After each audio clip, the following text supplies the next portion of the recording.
Subscribe the channel for latest updates. Press the bell icon. Get ready for the dictation. At the count of 3, 2, 1, start.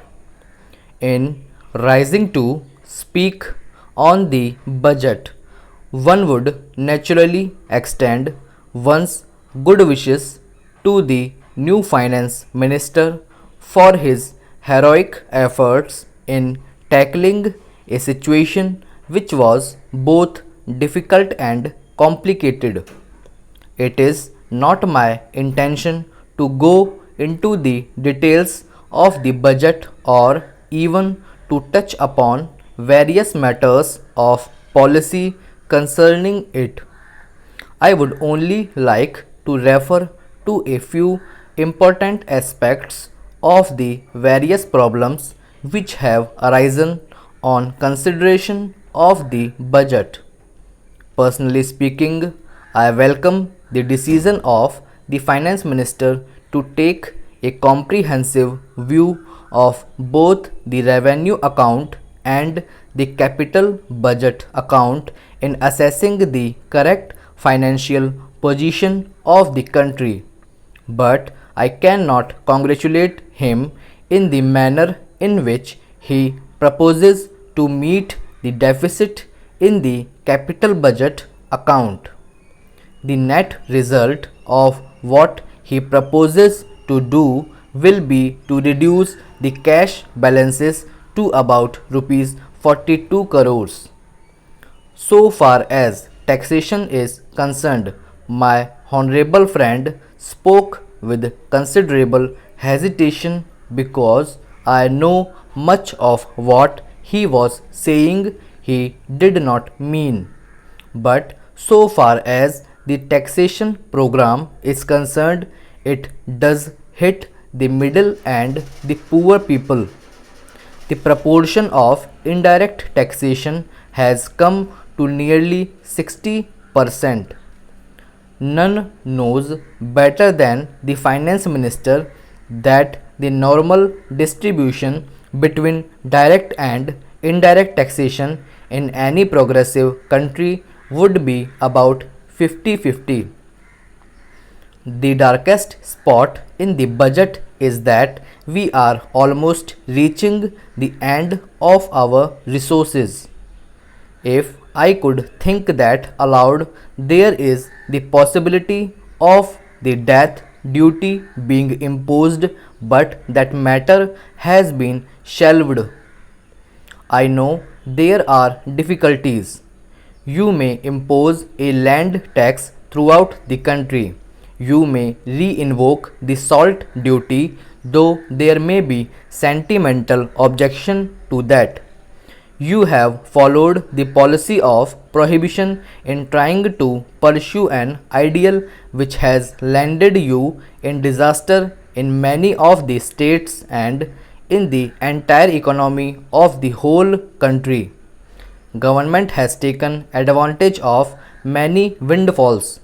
Government was entitled to it just as it has suffered under the impact of many natural calamities.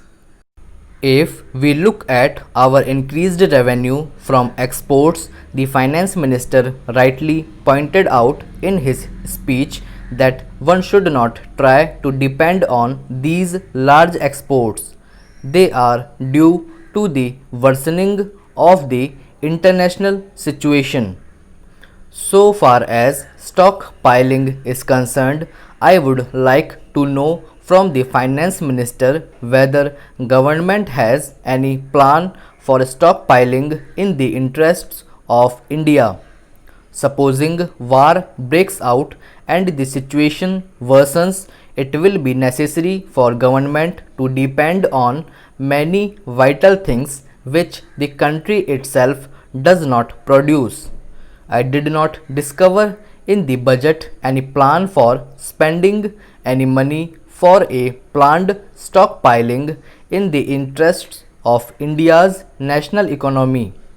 I do not know if there are any secret plans going on which the finance minister has not disclosed. I shall now refer to the Indo-Pak Agreement. I will not go into details at the present moment. I may have time to do so in the course of the discussion on demands for grants. But frankly speaking, so far as this agreement is concerned, nothing could have been more humiliating for India than the manner in which this agreement was effected. If India wanted to have such an agreement, India could have made it long ago on much better terms and saved a lot of humiliation and misery to millions of people. But India deliberately wanted to pursue a particular line of policy which was consistent with our national interest, and overnight that policy was changed. Whether it was due to far-sighted or short-sighted statesmanship or due to defeatism or cowardice, I do not know, but it has left a bad taste in the mouths of all because the country feels that it has been let down by its government. So far as the economic policy of the government is concerned, I hope we shall have an opportunity of discussing this matter when the details of the budget will be taken up. But food, cloth and shelter are the three main things on which government's failure is colossal and on which the country expects a new lead from the government if it is to function with the willing confidence and cooperation of the people. Today we are living in a very difficult circumstances. I have no desire merely to blame the government or accuse the government because we are trying to solve a problem of a magnitude which perhaps has had no parallel in any other part of the world. But the way in which government is pursuing its policy is not the way in which its solution will be found. Somehow the gap between the government and the people is increasing rapidly day by day. It is no use government blaming the activities of particular groups. There may be such parties who may create trouble.